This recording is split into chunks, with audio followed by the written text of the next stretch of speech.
your hand over, the cash is gone, there's nothing you can do. Don't get scared if it sounds so good, it is. Don't get scared if it sounds so good, it is. Don't get scared if it sounds so good, it is. All right, if you are looking at a rent-to-own or a rental, these are the 7 check marks you have to mark before sending any kind of money. All right, I'm Daniel DeSalvo, and I'm joined with my partner, Eric Aubrey with Estate Match USA, and we help families move into rent-to-own, lease, and purchase option homes nationwide. And these are the 7 things that we make sure every tenant checks off before sending any type of money. And this is a 7-part series that we are doing on this topic. And right now, this is video number 3, and it's actually a 2-part thing. It's that the payment method isn't really the issue. It's the timing and the proper sequence of things. All right, what do I mean by that? I'm just going to get right into it. Zelle, Cash App, Venmo, PayPal. There's any others. Those aren't the bad guy. Everyone uses those. People send money to their dad, your brother to their sister. My mom sends someone money. Like, there's nothing wrong with these.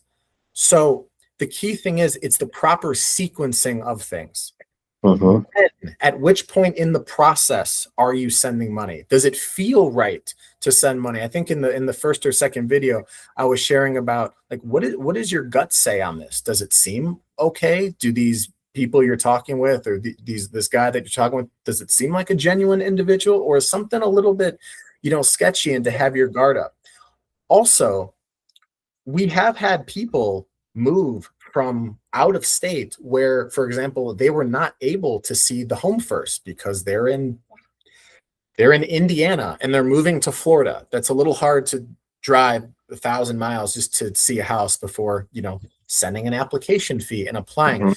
But give you an example, in that particular sequence right there, there's nothing that doesn't say before they send an application fee, well, they can still do the other 6, or if they want to do 4 or 5 other points of verification before sending any kind of funds, right? So this is more, I want to encourage you to look at this as more of an overarching theme kind of video to bring your attention back to all 7 points, not just around any one particular thing, because some people may be local and they can go and see the home the next day.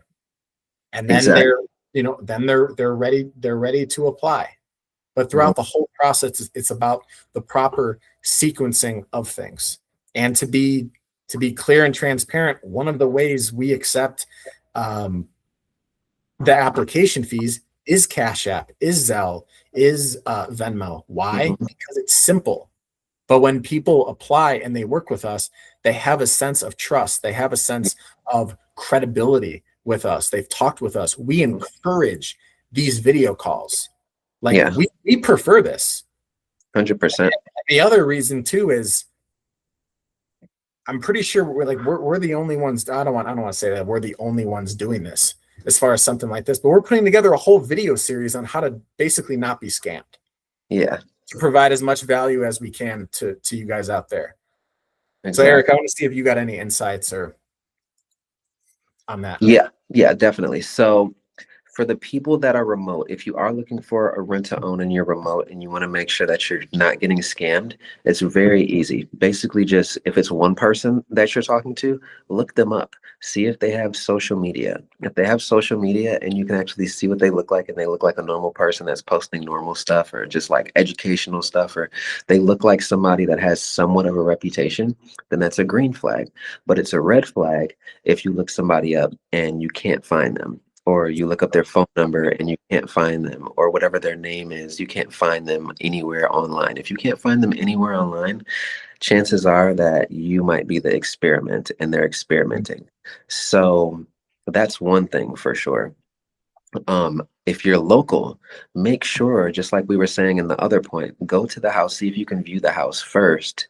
Make sure you can actually go inside the house, look at it, and then roll the dice on a $50 application. And then if you feel good, if everything looks good, go for it, but don't send any of these $160 per person applications and you haven't even made it inside of the property to make sure that you can even get access to the property.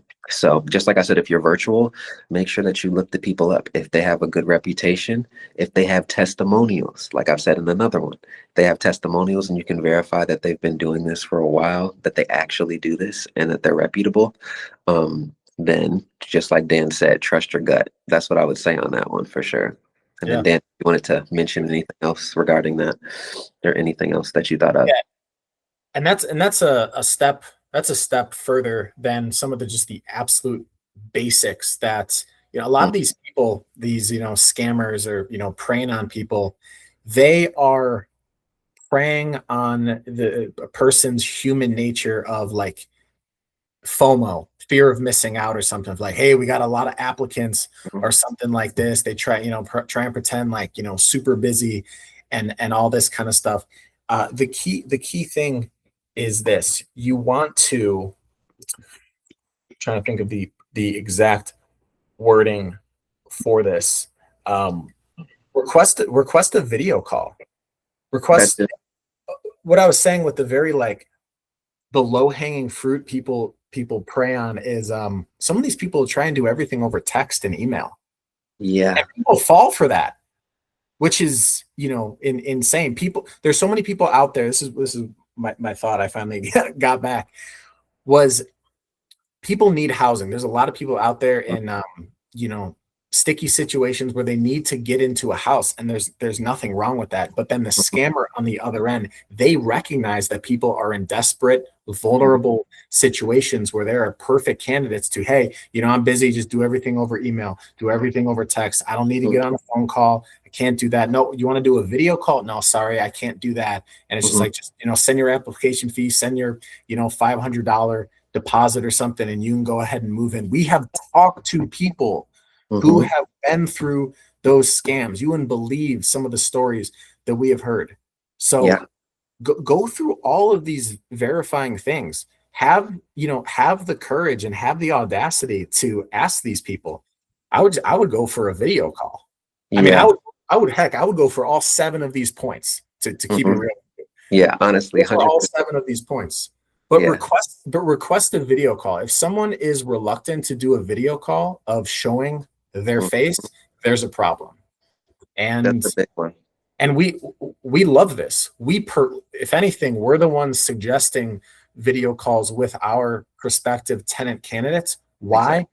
Because 95% of the rent-to-own lease option homes that we market, that we fill, be transparent with you guys, we are not in that market. We are virtual. Eric and I are both on the West Coast in California. A lot of these properties, they'll be in Florida, in Tennessee, in Georgia, in the South, in India, in Indiana, Ohio, right?